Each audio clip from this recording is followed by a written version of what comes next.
Today I am going to walk you through how to download and install the Passpoint profile onto your macOS device from the captive portal.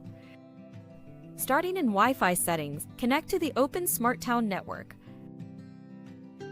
On the Visitors portal, select Connect with full access. Note the reminder to forget the network after installation.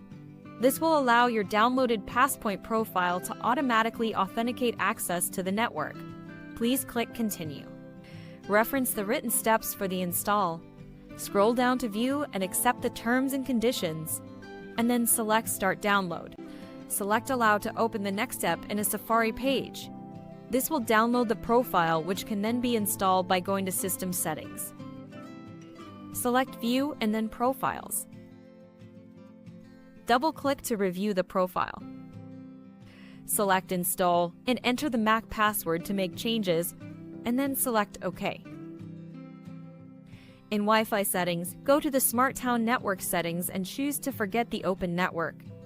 Now the macOS device will connect automatically to the locked Smart Town network.